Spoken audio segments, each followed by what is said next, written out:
Eh, yang kedua, selain tafakur alam, maka yang kedua adalah kemudian Allah mengajak kita sekarang untuk mentadaburi ayat-ayatnya. Ya, mentadaburi maknanya adalah kemudian tentu mencoba untuk mendalami, mempelajari, ya, memahami kemudian bagaimana kemudian Allah memberikan pesan-pesannya dalam Al-Qur'an Karim.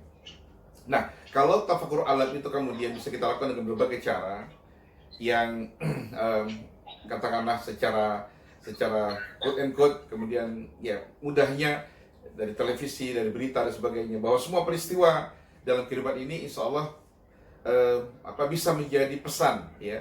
Ada pesan-pesan yang kemudian secara mudah kita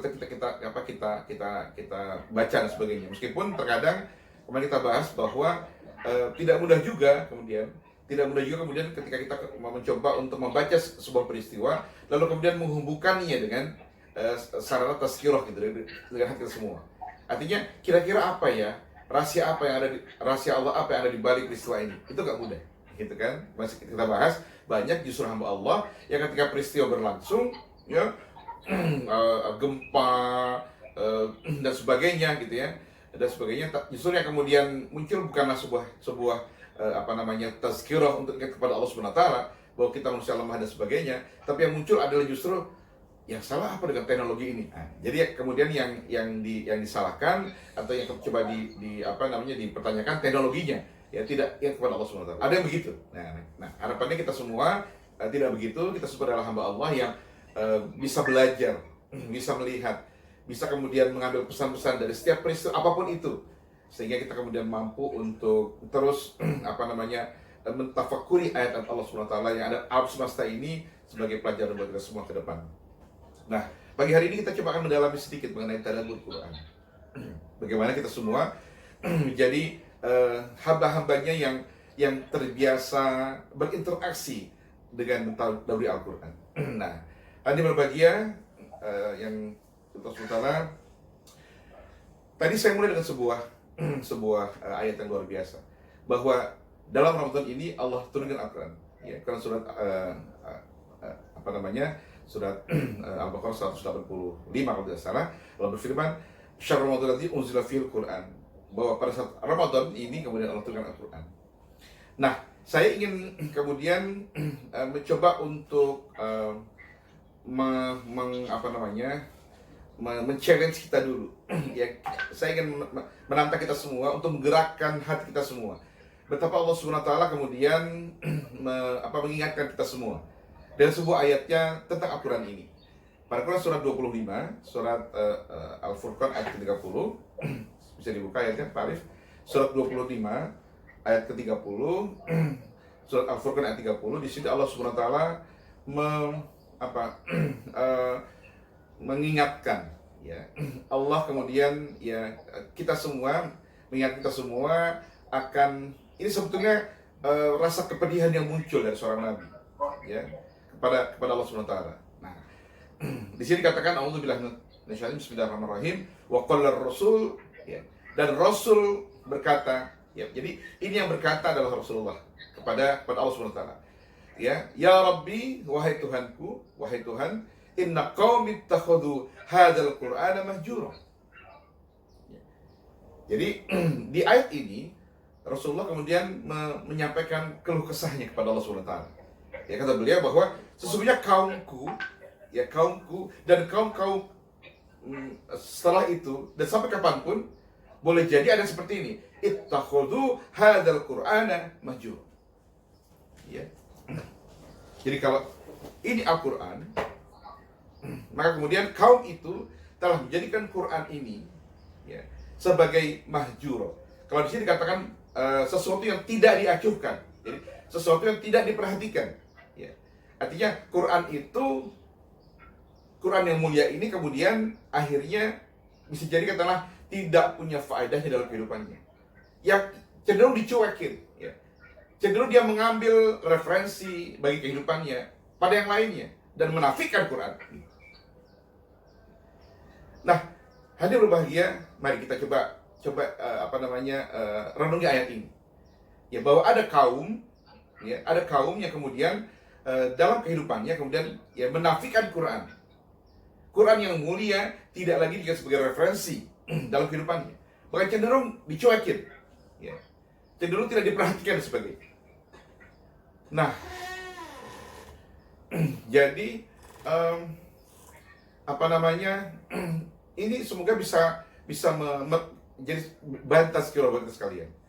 Ya, akankah kita termasuk hamba Allah yang kemudian diberikan oleh Allah apa namanya begitu banyak kenikmatan dan sebagainya, tapi ternyata dalam kehidupannya terlalaikan untuk kemudian berinteraksi dengan Al-Quran. Ya. Jadi sungguh kita lihat dalam sejarah bahwa siapapun ya yang berinteraksi dengan Quran, mereka akan Allah muliakan. Gitu. Ya. Malaikat Jibril alaihissalam, ya, beliau adalah malaikat yang mulia di hadapan Allah karena beliau kemudian diberikan Allah kesempatannya membawa wahyu ini kepada Nabi Muhammad SAW. Nabi Muhammad SAW adalah Nabi yang mulia karena beliau adalah kemudian diberikan Allah amanah membawa berita berupa Al-Quran ini. Ya. Kemudian malam turunnya Al-Quran, ya, Allah muliakan sebagai malam yang dimuliakan. Jadi siapapun makhluk Allah yang kemudian berinteraksi kuat dengan Al-Quran, maka mereka Allah muliakan. Artinya, kalau kita semua ya berusaha untuk berinteraksi secara kuat, ya, mentadabbur ayat secara kuat, mendalami, memahami, membaca, ya, berbesaraan sekuat dengan Al-Quran, insya Allah kita akan menjadi hamba Allah yang Allah muliakan dunia dan akhirat. Ya. Tetapi sebaliknya, ketika interaksi kita lemah dengan Al-Quran, interaksi kita kemudian seadanya, ya, malah kemudian katakanlah kita banyak berinteraksi dengan di luar Al-Quran sebagai referensi, ya, dan mempersedikit baca Quran, mempersedikit interaksi dengan Quran, maka yakinlah yang seperti ini ya justru adalah orang-orang yang akan dijauhkan dari kemuliaan Allah Subhanahu wa Ta'ala.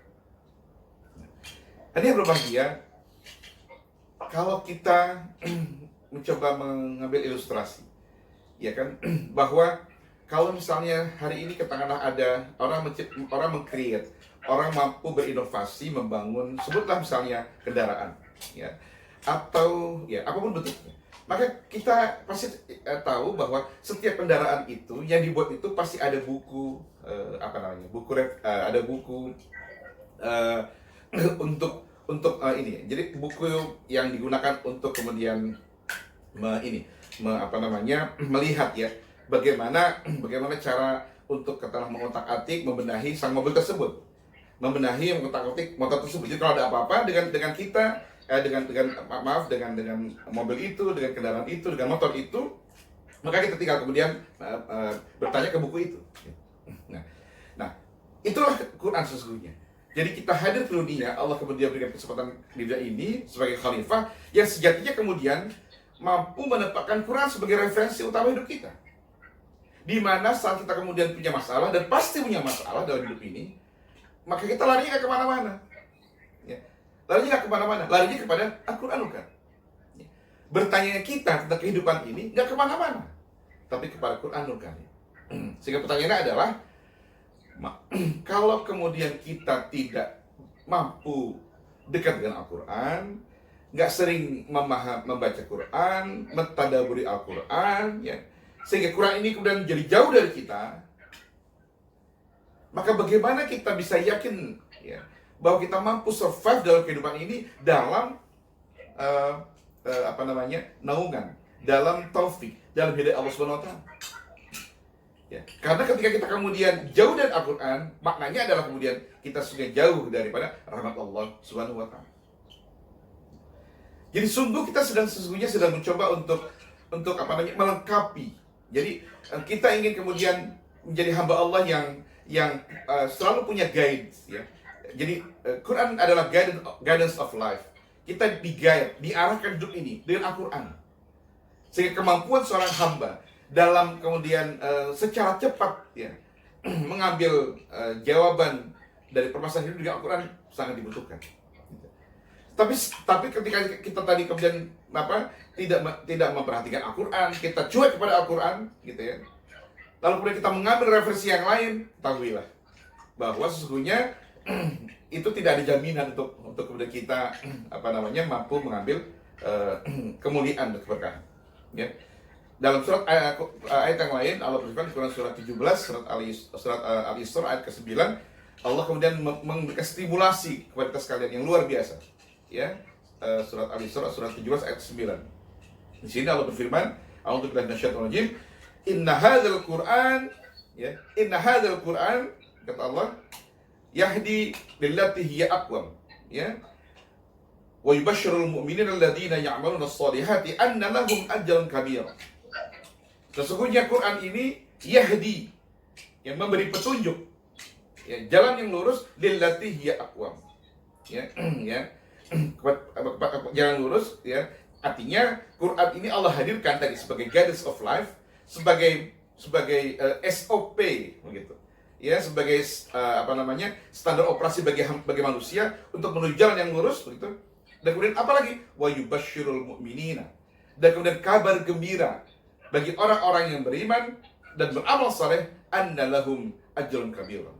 Jadi amal-amal solehnya orang yang beriman, termasuk kemudian membaca Al-Quran, itu adalah kemudian kabar gembira bagi orang yang beriman. Sungguh, kalau kita baca Quran, ya, ayat demi ayatnya menghadirkan pahala yang luar biasa bagi kita sekalian.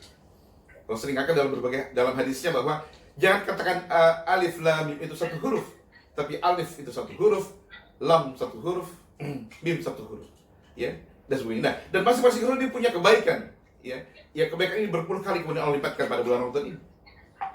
Ini subhanallah. Hanya membaca Al-Quran inilah yang kemudian Allah berikan kemudian pahala langsung informasinya, gitu ya. Jadi kata kalau membaca buku dan lainnya tidak ada jaminan seperti itu. Tapi membaca Quran jelas pahalanya. Ada pahala yang Allah berikan kepada hamba-hambanya yang kemudian mau membaca Quran. Subhanallah. Artinya tidak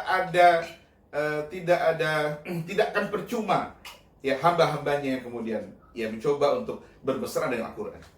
Bahkan kemudian Allah apresiasi dalam hadisnya, walladzina yaqra'ul Qur'an wa huwa mahirun, barang siapa membaca Al-Quran dan dia mahir membaca Quran, maka kedudukannya ma'as safartil karamil bararah, akan Allah tempatkan bersama hamba-hambanya yang mulia, para malaikat dan sebagainya. Subhanallah. Yang mahir, ya, subhanallah. Kita mungkin jauh dari itu, tapi kita coba untuk itu. Bukan hanya seperti itu, bahkan ketika mereka membacanya terbata-bata, ya, maka Allah akan berikan pahala pada setiap huruf yang dibacanya. Subhanallah. Ada berbahagia. Dalam hadis yang lain, Allah kemudian menyampaikan melalui Rasulullah SAW sebuah apresiasi yang luar biasa. Ya, jadi hadis dari Abu Umamah Al-Bahri. Ya, di sini riwayat Muslim. Rasulullah bersabda, "Iqra'ul Qur'an." Bacalah Quran, fa innahu ya'ti yaumal qiyamati syafi'an li ashabi. Allahu akbar. Bacalah Quran. Sesungguhnya di yaumil akhir nanti, pada kiamat nanti, saat tidak ada syafaat dari siapapun kecuali Allah dan Rasulnya, maka kemudian Allah katakan, maka fa innahu ya'ti yaumal qiyamati syafi'an. Quran akan datang kepada kita untuk menjadi syafaat buat kita semua. Allahu akbar. Dan di sejalan dengan hadis yang lain tentang Al-Quran juga dikatakan di sini bahwa as-siyam wal Quran yashfa'ani lil 'abdi yaumil qiyamah. Bahwa puasa ini, siam ini dan Al-Quran keduanya akan datang di yaumil akhir pada Allah sebagai syafaat. Subhanallah. Ya. Ya, kata Al-Quran kemudian ya Allah, dia kemudian merelakan matanya untuk tidak tidur sampai terkantuk-kantuk untuk membaca Quran. Dan kata siam, katalah dia kemudian mampu menahan semuanya, menahan makan, lapar dan sebagainya, ya, hanya untuk berpuasa. Subhanallah. Jadi jadilah kita ashabul Quran, ya, hamba-hamba Allah yang dekat kepada Quran, banyak berinteraksi dengan Al-Quran, ya, dengannya kemudian Al-Quran layak menjadi syafaat buat kita sekalian di yaumil akhir nanti. Syafaat, pertolongan di mana kemudian tidak ada pertolongan lagi. Tadi kita sudah bahas sebelumnya bahwa nanti katakanlah, ya, harta kita, anak-anak kita, anak perusahaan kita, anak buah kita, semua nggak ada manfaatnya di yaumil akhir nanti. Ya, tapi pada saat itu sesungguhnya Al-Quran akan hadir kepada kita sekarang untuk syafi'an, menjadi syafaat buat kita semua. Siapa mereka? Itu hamba-hamba Allah, kita semua yang ketika di dunia mencoba untuk kemudian memahami Al-Quran, berinteraksi dengan Al-Quran sekuat-kuatnya dan mentadaburinya. Nah, mudah-mudahan Ramadan ini menjadi sebuah momentum yang baik buat kita sekalian untuk mengembalikan kegairahan, mengembalikan semangat kita semua untuk semakin dekat dengan Al-Quran. Dan rasanya pada situasi seperti sekarang ini, ya hal itu hal yang sangat mungkin terjadi. Ya kita nggak kemana-mana, banyak di rumah dan sebagainya. Mari sama-sama kita jangan sampai terlena-kan. Saya sendiri merasa apa namanya, kalah dengan waktu gitu ya. Seharusnya sudah berapa juz, saya masih belum sampai ya, yang saya harapkan. Tapi paling tidak ini tazkirah buat sekalian bahwa kondisi yang ada sangat mungkin kemudian melenakan kita dari itu semua. Jadi mari kita kemudian dengan tausiah pagi hari ini buat saya kita semua, kita bangun kembali, bangkit kembali semangatnya untuk kemudian kita mencoba mendekati Al-Quran, membacanya, kemudian mentadaburinya, dan berharap minta kepada semua kita menjadi ashabul Quran, hamba-hamba Allah, sahabat Al-Quran, yang dekat dengan Al-Quran, yang kemudian berharap mendapatkan syafaat dari Al-Quran di yaumil akhir nanti.